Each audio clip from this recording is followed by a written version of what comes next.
mais vraiment, pardon. Tu me pardonnes ou pas? Je te pardonne pas, mais on en discutera plus tard. On réglera nos comptes plus tard, désolé. Bref. On va arriver au compte. Bonjour à tous et à toutes sur ce deuxième épisode du podcast Parlons scolaire du Comité d'innovation pour l'enfance. L'association a pour objectif de débattre, réfléchir sur des thématiques liées à l'éducation, la protection de l'enfance et la jeunesse. C'est donc à ce titre qu'on va parler aujourd'hui de l'égalité des chances. On parle beaucoup d'inégalité sociale, d'inégalité territoriale, et on sait que le concept de l'égalité des chances est toujours vraiment emprunt à une société où subsiste un manque de visibilité, un manque de représentativité et aussi un manque d'accessibilité. C'est pourquoi on va se poser la question aujourd'hui, est-ce que l'égalité des chances c'est un enjeu de moyens ou est-ce que c'est un enjeu de transparence? On a avec nous trois intervenants. J'accueille à cet effet Monsieur Mara, fondateur de Valise Diplomatique. Bonjour monsieur. Bonjour à vous et merci pour l'invitation. On accueille également Madame Kissy, juriste et militante des droits de l'enfant. Merci beaucoup pour l'invitation. On accueille enfin Monsieur Sofiane Ouadag, étudiant engagé à l'ascenseur. Bonjour monsieur. Bonjour. On va peut-être commencer par le plus simple, peut-être parler de vos parcours personnels, si quelqu'un veut commencer. Vas-y. Donc je suis juriste de formation, j'ai étudié le droit pendant 5 ans, après quoi j'ai travaillé 6 ans d'administration centrale, Matignon, l'éducation nationale puis la justice. Et en 2021 j'ai fait le choix de me rendre à l'étranger, mais ça a été fait par le biais d'une formation en relations internationales à l'IEP de Grenoble. Et après mon retour de l'étranger, j'ai fondé justement Valise Diplomatique pour aider les jeunes publics à s'insérer dans le domaine de la diplomatie et des relations internationales. Moi bonjour, donc je m'appelle Sofiane Ouadag, je suis étudiant à Sciences Po Paris en master politique publique, spécialité éducation. Je viens de Mantes-la-Jolie, du quartier du Val-Fouré, donc j'ai fait tout mon parcours là-bas jusqu'à aujourd'hui et je suis très engagé sur les questions d'égalité des chances, notamment avec l'ascenseur et le choix de l'école. Donc l'ascenseur c'est un collectif de 100 associations qui sont portées sur l'égalité des chances et donc qui collaborent pour avoir un monde un peu moins corseté et moins injuste, si je peux me permettre. Merci. Bonjour, Rania Kissy, merci encore, je vous réitère le remerciement pour l'invitation. Donc je suis juriste de formation, pareil, en droit public. Et après moi j'ai fait le choix de passer les concours pour devenir avocate, chose que j'ai eue depuis quelques semaines. Et en parallèle je suis engagée sur les questions de protection de l'enfance, notamment sur les enfants placés, de par mon parcours d'ancien enfant placé à l'aide sociale à l'enfance. D'accord, merci. Et bravo pour... Merci. Félicitations. Et donc on peut commencer à introduire le sujet. D'après un rapport de France Travail de 2025, 57% des Français ne croient plus en l'égalité des chances. Et donc à ce titre, j'aimerais vous interroger sur ce que ça reflète, enfin, si c'est reflété dans vos quotidiens, vos parcours ou vos engagements respectifs. Et donc on peut commencer par... Bien sûr. Merci encore pour l'invitation et pour cette question. Alors moi, l'égalité des chances, j'y crois avec force et conviction, avec la même force et conviction que je crois à l'existence des extraterrestres. Voilà, c'est pour vous dire, parce que c'est un concept en fait, plus sérieusement, qui me froisse vraiment. On en parlera tout à l'heure dans le détail. Mais j'ai pas l'impression que c'est quelque chose qui existe vraiment sur le territoire, mais pour deux raisons peut-être principales. Un, le manque d'informations uniformes sur l'ensemble du territoire métropolitain et des territoires ultramarins aussi. Et le deuxième, qui est plus spécifique peut-être en tout cas au domaine de la diplomatie, c'est que si vous voulez faire un stage à l'étranger et que vous êtes étudiant en licence ou en master, par exemple 6 mois à New York, la question que je me pose, c'est quelle frange de la population étudiante peut se permettre d'aller faire un stage à l'étranger, d'accord ? Sachant que même si vous cumulez la bourse et l'indemnité de stage, vous ne pourrez pas, c'est, en tout cas sur ces deux points-là, par exemple, l'objectif que je peux me passer pour rejoindre en tout cas ce sondage, pour dire à mon sens également que je n'y crois pas. Voilà. On peut faire si vous voulez sur Je suis tout à fait d'accord là-dessus. Je pense que c'est pas moi qui dirais le contraire. Et puis même, je pense que le terme égalité, moi j'aime bien quand on prend des thématiques, et notamment des politiques publiques, revenir sur la sémantique. Parler d'égalité déjà est problématique. On devrait d'abord parler peut-être d'équité, si on a une. Et puis la réalité, c'est on a créé un thème qui a été l'égalité des chances, puis on l'a rabouché un peu dans tous les sens. En réalité, il n'existe pas. Et puis on n'a surtout pas pris en compte plein de publics. Moi, je prends celui sur lequel je travaille, qui est les enfants placés. On n'a jamais pensé pour eux l'école, on n'a jamais pensé pour eux la réussite. Encore faut-il qu'est-ce qu'on met dans le mot réussite. Et puis à côté de cette thématique d'égalité des chances, on a voulu rajouter deux thématiques, l'ascenseur social, etc. Et puis moi je le dis très franchement, quand on parle des enfants placés, l'ascenseur social il n'existe pas pour ce public-là, parce que déjà vous les avez mis dans les ténèbres où votre ascenseur n'y descend pas. Donc viendra le jour, peut-être on pourra parler d'égalité. Encore une fois, moi je revendique plutôt l'équité, mais encore faut-il penser à tous les publics. Donc oui, moi ce sondage, à la fois il me choque pas et puis j'aurais certainement pu y répondre. Non, je suis tout à fait d'accord sur votre vision, en tout cas de l'égalité des chances, elle est inexistante en France. Quand on parle de méritocratie, d'ascenseur social, pour reprendre un peu le titre d'un film qui disait que l'ascenseur social est en panne, on prend l'escalier. Et donc c'est ça en fait, c'est davantage faire des efforts, montrer qu'on peut faire, qu'on a le capital social, le capital économique, le capital culturel pour réussir. Je vais reprendre un peu le chiffre d'un baromètre qui est sorti récemment avec l'ascenseur qui disait que 7 jeunes sur 10 trouvaient que la société était injuste et 37% de ces jeunes-là disaient aussi qu'il y avait aussi un problème d'orientation, qui se questionnaient, etc. Et ça, je le vois au quotidien, notamment à Mantes-la-Jolie, dans le quartier donc, du Val-Fouré, où je vois des amis s'auto-censurer, je vois des amis qui abandonnent, pas parce qu'ils n'ont pas la volonté, mais parce que l'État les a abandonnés, parce que l'État leur a pas permis de montrer que c'était possible, qu'il y avait des grandes écoles, qu'ils pouvaient y accéder, n'a pas mis les moyens. Et même il y a eu un rapport récemment aussi de la Cour des comptes qui parlait également des REP et des REP+, qui disait qu'on a mis les moyens, mais pour un résultat qui est minime. Et ça c'est vrai, parce que l'éducation nationale travaille toute seule et en autarcie j'ai envie de dire, et donc ne travaille pas avec les jeunes, avec les associations qui sont présentes sur le territoire.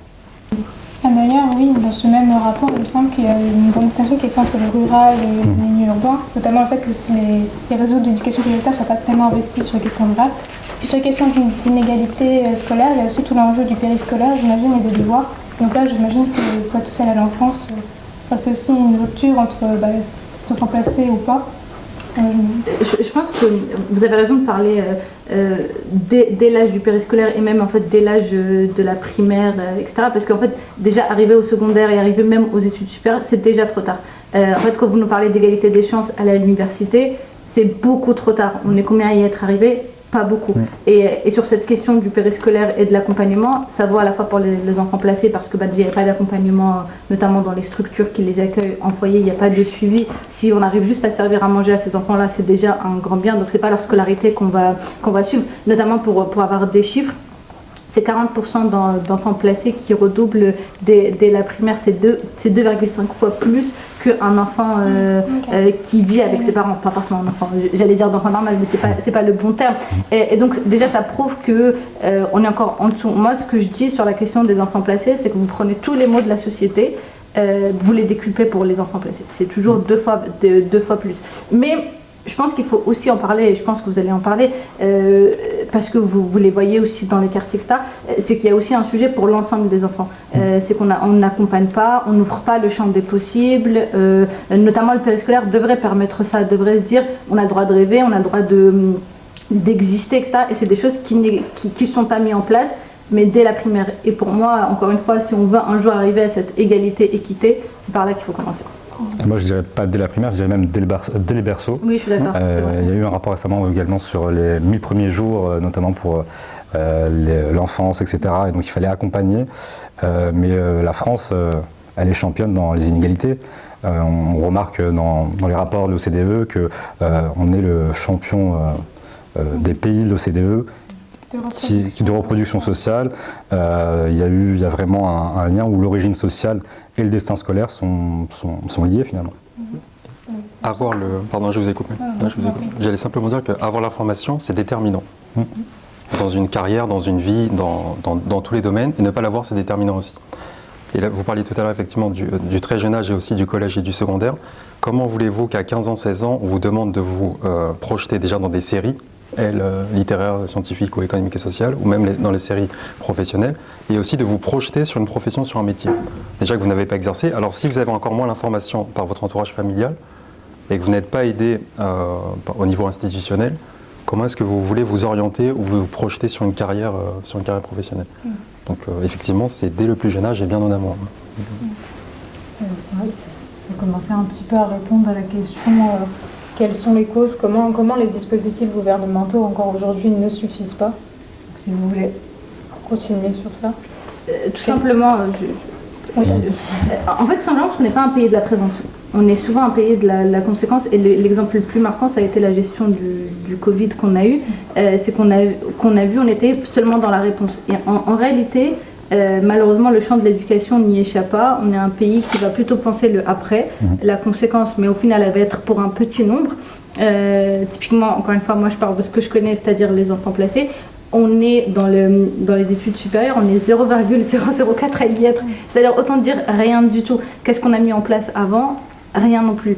Et puis même, en fait, on peut aller même en amont de tout ça. C'est même avant le placement, rien n'a été fait pour répondre à ces questions-là. Donc, en réalité, les conséquences à la fois du gouvernement et puis même des choix, je dirais même pas juste de celui-ci, en fait. Depuis 40 ans, on traite les politiques publiques de la même manière en pensant qu'il va y avoir un changement. C'est qu'il faut repartir à la base, qui est de redevenir un pays de la prévention et faire des choses en fait dès les prémices. Et Ayoub a eu raison de me corriger là-dessus. C'est dès la naissance, en fait, dès le berceau, qu'il faut avoir des politiques là-dessus. Si vous souhaitez rebondir. Je t'en prie. Je rejoins aussi cet effet, c'est aussi un choix. Bon, je parle des quartiers politiques de la ville. Quand on a voulu mettre parquet, en tout cas, des gens issus de l'immigration dans les quartiers, en pensant que les choses allaient bien se passer sans mettre de mixité, sans mettre des moyens pour mélanger les champs. Ça pose un problème, une question. On parle de ségrégation urbaine, on parle de ségrégation scolaire, on parle de communautarisme, alors que le premier communautarisme, il est bourgeois et pas dans les quartiers politiques de la ville. J'ai vu qu'il y avait 150 nationalités dans les quartiers politiques de la ville, donc on ne peut pas parler de communautarisme. Mais c'est vrai que depuis le Covid, on a vu ça. Il y a aussi la crise des banlieues par la suite aussi. On a vu aussi un problème sur les questions éducatives. En fait, tout ça a été, par des choix et des non-choix politiques, a été, je ne sais pas si ça a été voulu, je ne pense pas, mais ça a été en tout cas les prémices de ce qu'on a aujourd'hui, les prémices d'une société qu'on trouve injuste. Je rebondirai également sur ce chiffre où on a 35% des jeunes qui sortent du système scolaire. Est-ce qu'on peut accepter ça dans notre société, dans notre France? On parle beaucoup que l'école est donnée à tous, etc. On parle beaucoup de démocratisation de la scolarité, mais moi j'ai envie de dire qu'il n'y a pas de démocratisation, il y a certes une massification. On a eu 80% au bac, on a François Hollande qui disait qu'il voulait 50% de jeunes qui aillent dans le supérieur, mais petit à petit on a une distillation fractionnée, où c'est les gens qui année après année, on voit moins de jeunes ouvriers, on voit moins de jeunes issus des quartiers politiques de la ville, moins de jeunes issus du milieu rural. Et ce que leur est proposé dans ces milieux-là, c'est des dispositifs parcellaires, c'est aussi des études qui sont courtes, avec des BTS, avec des IUT, mais on ne leur propose pas d'aller au-delà, ni de voir ce qu'il y a au-delà, notamment dans les grandes villes parisiennes ou en tout cas dans les grandes villes métropolitaines. Mais c'est tout l'enjeu justement d'information que vous essayez vous de mettre en place. Exactement. Ces thématiques. Tout à fait. Je sors justement d'une tournée où en 3 mois j'ai réalisé 23 interventions pour informer sur le recrutement et l'insertion professionnelle dans la diplomatie en relations internationales. Et j'ai fait un constat qui est très simple, c'est que l'information ne circule pas. Ça, je peux vous le confirmer, puisque à chaque intervention, je recevais en moyenne 50 questions. Donc de ce fait, si l'information circulait équitablement, il n'y aurait pas de questions normalement. Et pour aller au-delà de ce constat, moi je pense qu'il faut aussi aller plus loin dans la déconcentration, la décentralisation. C'est-à-dire qu'il y a une différence, il faut le dire, entre un étudiant à Paris, là je parle des études supérieures, c'est vrai, entre un étudiant à Paris et un étudiant en province. Pourquoi? Parce que les grands événements, notamment sur l'emploi, se réalise à Paris. Si vous voulez faire des visites d'institutions politiques ou administratives, c'est à Paris. Le Sénat est à Paris, l'Assemblée nationale est à Paris, les ministères sont à Paris, même s'ils sont déconcentrés avec des préfectures. Mais il faut dire la vérité, c'est que l'ensemble des grands événements, des grandes rencontres se font dans la capitale. Donc même si vous voulez, par exemple, si vous avez des étudiants qui sont surmotivés, qui vont faire l'aller-retour, par exemple, entre Nantes et Paris, Nice et Paris, ainsi de suite, pour quand même participer à ces événements, ça a un coût.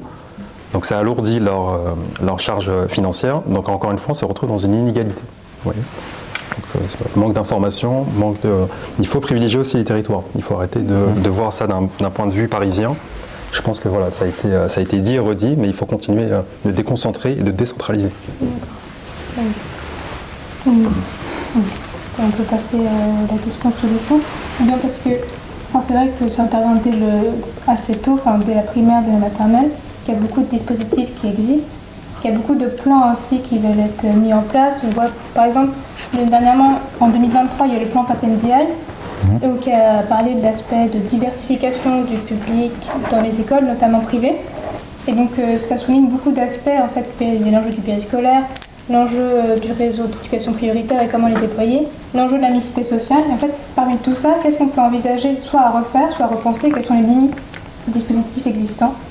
Bon, c'est une question un peu chargée, mais en gros, quelles sont les solutions qu'on peut envisager pour permettre plus d'égalité entre les profils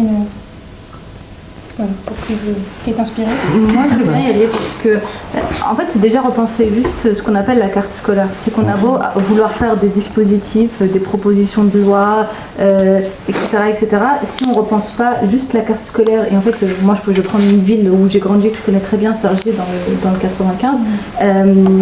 Et en fait, vous avez une carte scolaire qui elle-même reproduit les inégalités sociales. Et en fait, vous allez passer d'un collège ou peut-être même d'une école primaire, mais même en réalité même les collèges-lycées, où vous allez avoir un collège-lycée où on va avoir plus accès à des langues, à des activités, etc.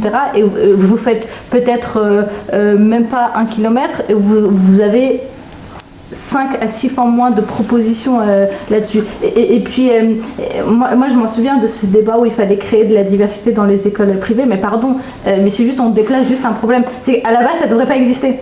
À la base, si on se tient à l'existence de la promesse républicaine, à l'ascenseur social, à l'égalité des chances, enfin, des valeurs qu'on nous a vendues d'égalité, on devrait supprimer les écoles privées. Pourquoi elles existent? Moi, je suis radicale, hein, mais là-dessus, je suis aujourd'hui, on est en train de financer parce qu'on finance. C'est ça, parce qu'on appelle ça privé, mais ça n'a rien de privé. C'est des millions et des millions qui vont, mais qu'on va chercher dans la poche des Français et des Françaises pour pouvoir les mettre à disposition de personnes qui, eux, ont déjà les moyens. Et puis après, on vient de dire, mais il faudrait peut-être créer de la diversité. Faisons-la déjà dans notre école publique, investissons, et puis s'il nous reste un peu d'argent, on vous les donnera, mais pour l'instant, non. Donc moi, j'avoue, là-dessus, je suis un peu radicale quand on est venu nous voir avec leur fameuse réforme de « il faut ouvrir les écoles privées ». J'avoue, moi j'ai fait partie des gens qui ont râlé. Non, mais puis, c'est intéressant ce que vous dites parce que c'est important de noter qu'on fait le podcast à Sciences Po. Oui. Oui. Et si on a fait ce choix, c'est aussi parce qu'on sait qu'on va avoir plus de visibilité, on va avoir plus de moyens. Oui. C'est aussi un clivage qui existe. Voilà, c'est ça. Entre universités publiques et privées. Donc ça illustre bien ce que vous disiez. Oui. Je rejoindrai ce que tu as dit, notamment sur l'aspect géographique. Et c'est vrai que l'aspect géographique crée une autocensure, et ça il faut le rappeler et ne pas l'oublier. Quand on n'a pas de grandes écoles à côté de chez soi, c'est sûr qu'on ne pense pas à une grande école. Moi j'ai découvert la prépa en terminale, et encore j'y suis resté 1 mois et j'ai vu que ça ne me plaisait pas. Je me suis orienté 3 fois avant d'intégrer une licence en janvier, donc ça a été un parcours un peu compliqué et chaotique. Ensuite, sur les moyens, on l'a aussi dit, comment on peut vivre avec, je prends l'échelon maximum, échelon 7, pour la bourse du Crous, 630 € par mois, quand on vit à Paris, soit même quand on vient aussi des Outre-mer, quand on vient de l'étranger, comment on peut vivre avec ces moyens-là, aussi quand il y a des logements aussi qui sont embolisés. On parle des logements du Crous, des logements où il y a peu d'offres et beaucoup de demandes. On peut se poser la question ça. Et j'ai également suivi cet aspect également de la réforme voulue par Papendiaï, qu'on a invité il y a 2 semaines à Sciences Po, notamment pour parler de tout ça. Et il n'y a aucune obligation, c'est juste un vœu pieux. Pourquoi? Parce que on ne veut pas froisser l'école privée, on ne veut pas froisser cette institution-là. Et il y a des dispositifs qui sont mis en place. Par exemple, les cordées de la réussite, c'est 180 000 jeunes qui en bénéficient, mais c'est des jeunes qui sont déjà informés, qui sont déjà dans les parcours. C'est comme le mentorat, c'est des jeunes qui sont pas loin, en tout cas, de l'aspect scolaire, etc. Mais nous, comment on fait pour ramener des jeunes qui abandonnent, ramener des jeunes qui sont dans les quartiers petits de la ville, dans le monde rural, qui viennent aussi d'aide sociale à l'enfance, pour leur montrer qu'il y a des choses qui existent au-delà du périphérique et qu'il y a des choses qui existent pour eux et par eux aussi. Moi, je voudrais aborder un point qui me fait vraiment mal encore aujourd'hui, qui est très concret. C'est lorsqu'on regarde les offres de stage et les offres d'emploi. Dans la filière, tout en bas, dans la filière d'études, c'est mentionné, sur certaines offres encore, IEP, grandes écoles. IEP, grandes écoles, d'accord, c'est très bien que ces étudiants puissent postuler. Mais les universités, alors? Les étudiants des universités, c'est plus de 54% dans l'enseignement supérieur. Donc on les oublie, là pour moi en fait quand je vois ça sur une offre, c'est purement et simplement de la discrimination, d'accord? Donc moi ce que je demande simplement c'est de l'égalité de candidater. Avant de parler de l'égalité des chances, déjà mettons sur un même pied d'égalité tous les étudiants, grandes écoles, IEP, toutes les universités françaises parce qu'il y en a sur tout le territoire. Et donc ça c'est voilà le premier point que je voulais aborder parce que je le vois encore qui est récurrent. Et le deuxième peut-être sur une solution, moi en tout cas que je proposerais, on parlait tout à l'heure effectivement du très jeune âge, c'est d'imposer dès le primaire un module obligatoire sur l'orientation tout simplement. D'amener à l'école, je ne pense pas que ce soit infaisable, je pense que c'est tout à fait réalisable, d'amener dès le primaire un avocat, un professeur, un artisan, un plombier, ainsi de suite, tout au long de l'année, différents métiers, pour commencer à faire émerger dans les esprits des enfants, puis des élèves et des étudiants, que voilà, il y a une palette de métiers, il y a une palette de professions, et comme ça, ils peuvent aussi se projeter. Parce que quand vous êtes là, dès le CP, bien sûr, apprendre à lire et à écrire, mais vous enchaînez les années jusqu'au lycée, puis jusqu'à l'université, sans vraiment savoir vers quoi vous voulez tendre. Voilà, si on pouvait commencer dès le plus jeune âge, comme vous disiez, ce serait top. Et aussi, je rajouterais, pour rebondir sur ce que tu disais, que l'information aussi se diffuse aussi dans les établissements. Et quand on aura une réelle mixité sociale, là, je pense qu'on aura un réel ascenseur social. Et pardon, je voudrais juste rebondir puisque ça m'a fait penser. Ouais. C'est aussi l'accès à l'information. Ouais. L'accès à l'information est capital. Moi, je le raconte souvent dans le parcours. C'est vrai qu'à l'aide sociale à l'enfance, l'accès à l'information il est encore plus difficile parce qu'il n'y a pas forcément de parents qui peuvent vous accompagner sur des dispositifs qui existent.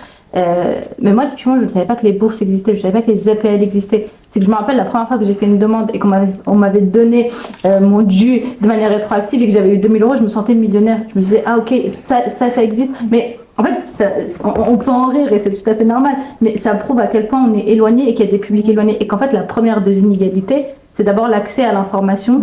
Et on peut avoir des solutions, puisqu'on on pose des constats, mais il faut aussi avoir des solutions. En fait, les solutions, on passe notre vie dans ce pays à faire des livrets. Pardon, mais moi, quand je parle, je suis toujours prise par ce que je raconte. Pourquoi on ne fait pas juste un livret dès la primaire, collège, puis peut-être même avant, un livret, on vous dit, bah voilà, tous les infos, ce à quoi vous avez le droit. Et puis en fait, ce livret, on peut l'étendre à d'autres thématiques. Ça peut être notamment sur les droits, sur le consentement, sur la libération de la parole. Oui, santé, culture, la libération de la parole, les enfants qui sont agressés. Juste, on leur explique. Tu peux dire ça, tu peux faire ça. Et alors dans ce pays, on est les champions de délivrer des rapports, mais on n'est pas capable de mettre ça à disposition des futurs citoyens. Donc pardon, mais voilà, l'accès à l'information qui est capital. D'autant plus que ça paraît pas non plus complètement infaisable. Oui, ma question, ça paraît très simple. Si tu as une idée pour... Oui, concernant les stages, moi je trouve que si c'est un bon aspect qu'on pourrait développer, je ne sais pas si ça vous parle à tous, mais c'est vrai que le fait, en primaire c'est un peu compliqué, mais le fait que ce soit un stage isolé en collège, ça pose des questions aussi sur comment on valorise l'aspect professionnel au sein d'un cursus. Si ça vous inspire. Et même les stages qui sont faits notamment dans les QPV, c'est des stages kebab, qui sont faits dans les kebabs, dans les pharmacies, on n'a pas le choix. Moi j'étais un fou quand j'ai dit que je voulais faire un stage dans le journalisme politique et que je suis venu à Paris en 3e. Et en plus je viens de Mantes-la-Jolie, donc 1h30 pour aller, 1h30 de retour. Donc c'était assez loin. Et aujourd'hui encore, je parlais avec mon enseignant de collège qui me disait qu'il se battait pour que ces jeunes collégiens allaient dans des grands lieux, etc. Il a réussi à avoir pour 2 jeunes collégiennes d'aller à France TV et aujourd'hui elle le remercie encore parce que c'est quelque chose d'important. Et je pense que les stages, parce qu'il y a une association qui s'appelle Viens voir mon taf dans l'ascenseur, dont j'ai bénéficié, et c'est l'une des choses les plus importantes parce que c'est le premier regard posé sur le monde du travail, le premier pas qu'on met sur le monde du travail. Et quand il est corseté et quand on ferme cette proposition-là et qu'on travaille dans un fast-food, qu'on travaille dans une pharmacie ou dans le magasin du coin, c'est quoi les perspectives qu'on offre? Je suis d'accord. Et puis aussi, il y a comment le courant même de ces dispositifs associatifs qui existent, vers qui on cible, et même la question du ciblage, les réseaux boursiers, ça a ses limites aussi, parce qu'il y a des gens qui sont dedans, il y a des calculs des fois qui peuvent être un peu, pas contestables, mais qui peuvent inclure des populations qui n'ont pas nécessairement besoin, d'autres qui sont marginalisées, donc je sais pas, je trouve qu'aussi il y a le côté qui on cible via les dispositifs, et mieux cibler, mais c'est aussi un choix politique, j'imagine, que de cibler certaines populations. Mais il faut aussi rappeler que je pense que Sciences Po c'est aussi l'une des seules écoles où on a une bonification de notre bourse de 40%. Moi, quand je suis arrivé à Sciences Po, j'ai découvert ça. Là, j'étais millionnaire aussi, comme toi. Non, mais j'ai trouvé ça assez intéressant. Et pourquoi Sciences Po le fait et pas les autres écoles, les autres universités? Moi, je pose aussi cette question-là. Je suis d'accord. D'ailleurs, à propos de l'aide sociale à l'enfance, il y a les contrats jeunes majeurs qui existent et je sais que ça a été un petit peu modifié, ou je ne suis pas certaine, avec le changement, la loi Taquet et le changement un peu de prise en charge des majeurs. Est-ce qu'il y a eu des changements ou pas par rapport à... Déjà, moi, je déteste le mot contrat, vraiment, parce que mais c'est le mot qui existe aujourd'hui, ouais, donc on est obligé de l'utiliser. Mais quand on parle de contrat, on emploie quand même un mot qui revient du monde économique à des enfants en grande vulnérabilité. Donc si on commence à traiter nos enfants comme on traiterait la rentabilité dans le monde d'entreprise, on est foutu, on ne peut pas se dire qu'on fait société. Ça, c'est le premier élément. Et puis sur ce contrat, moi j'avais bataillé, pas toute seule, mais avec d'autres collectifs, on avait bataillé pour l'avoir, ce contrat jeune majeur. Aujourd'hui, il est jusqu'à 21 ans. En fait, la réalité, c'est qu'il faut l'étendre jusqu'à 24-25 ans. Et puis, en fait, je ne me base pas sur rien en disant ça. C'est qu'aujourd'hui, un jeune quitte le domicile familial à l'âge de 24-25 ans. Pourquoi l'État, qui est le premier parent de France de ce pays, le fait avec ses propres enfants dès 18 ans, et puis avec des enfants qui sont vachement vulnérables. Ça, c'est le premier élément qui est critiquable. Ensuite, au nom de la libre administration, l'aide sociale à l'enfance est gérée par les départements.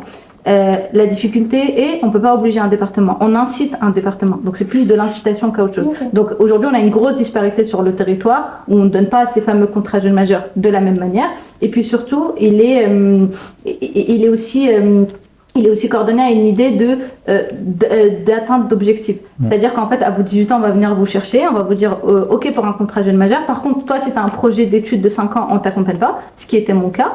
Et c'est comme ça en fait, que je me retrouve à la rue sans rien.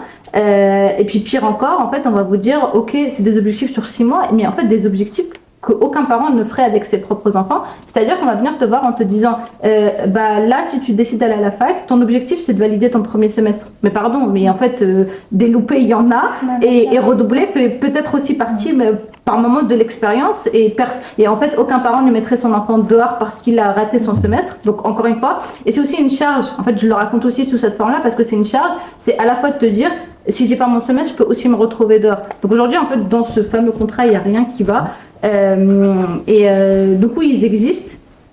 Malheureusement, déjà, il y a une grosse disparité sur le territoire. On ne le donne pas à tous les enfants. Et puis, on le donne encore moins à ce qu'on appelle aujourd'hui, malheureusement, encore des MNA, donc des mineurs non accompagnés, à qui, encore une fois, on refute le mot enfant, mais on préfère appeler ça des mineurs pour les déshumaniser et donc pour leur appliquer des règles qu'on n'appliquerait pas à un enfant.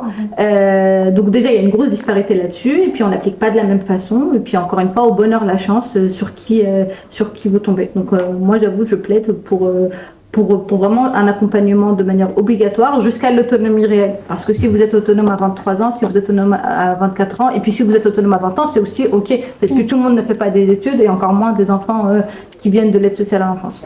Donc pour moi, il est ni à fait ni à refaire ce contrat jeune majeur. D'accord, OK.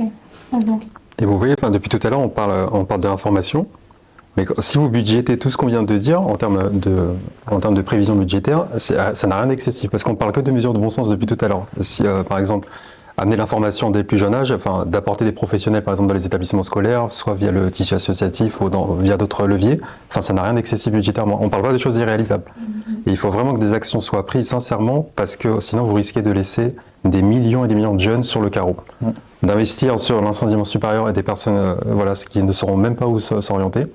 Donc il faut faire ça urgemment, j'ai envie de dire. Sinon, vous risquez de créer des générations, non seulement avec de la frustration, mais aussi sur le carreau, beaucoup. Et même les réformes qu'on propose sont autofinançables, parce que c'est un investissement qu'on porte aussi sur l'avenir, sur nos jeunes, des jeunes qui vont travailler, qui vont ramener des impôts, qui vont consommer. De mémoire, j'avais lu un chiffre que c'est 3 à 4 milliards d'euros qu'on perd chaque année en France, notamment à cause d'une mauvaise orientation, de redoublement, etc. Donc à un moment, il faut qu'on prenne ces 3 et 4 milliards et qu'on investisse sur une réelle information pour tous les jeunes de notre pays. Si vous voulez conclure, c'est le moment. Sinon, on peut passer au mot de la fin. Si jamais vous avez des choses à ajouter. C'est pas sans pression. On a été. Je peux y aller si vous voulez. Non, mais en gros, je pense qu'on peut retenir un peu de tout cet échange. En fait, Aïb l'a dit, mais Toujours. Pardon. Depuis le début, tu m'appelles Ayoub, mais c'est ok. Je m'appelle Ayoub. Mais vraiment, pardon, tu me pardonnes ou pas? Je te pardonne pas, mais on en discutera plus tard. On réglera nos comptes plus tard. Désolée, faut que je m'appelle Ayoub. Mais je pense qu'il faut investir dans tous les jeunes. Il fallait me corriger dès le début. T'es plus dans le truc. Je pense qu'il faut investir dans tous les jeunes. Mais peu importe d'où ils viennent, peu importe leur milieu, et vraiment aller vers de l'équité. L'égalité ne sert strictement à rien. C'est bien, pendant 40 ans, on s'est donné une bonne conscience à inventer plein de mots qui ne voulaient dire absolument rien. On a parlé d'ascenseur, on a parlé d'égalité, on a parlé de promesses républicaines. Venez, on tient nos promesses et on fait vraiment des vraies politiques publiques qui prennent en compte tous les vulnérables et l'ensemble des vulnérables. Et puis, je répète, mais en réalité, à un moment donné ou à un autre, on investit d'une manière ou d'une autre. Donc, ça veut dire si à un moment on les laisse sur le carreau, c'est juste que, je sais pas, peut-être on veut juste dépenser de l'argent sans jamais avoir un retour d'investissement. Et puis, il n'y a que l'aspect économique qui tient dans ce pays. En fait, à un moment, ces gamins et ces gamines vont payer des impôts. Donc, autant investir du début jusqu'à la fin. Et ça nous permettra de répondre à beaucoup de problématiques quand on aborde la question du sans-abrisme, par exemple. Quand on sait, par exemple, un SDF sur 4 est un ancien enfant de l'ASE. Ça veut dire, à un moment donné, cet enfant, on l'avait, on l'a abandonné. Donc, vous ne pouvez pas nous dire aujourd'hui qu'on va régler la question du sans-abrisme sans l'avoir pris bien en amont.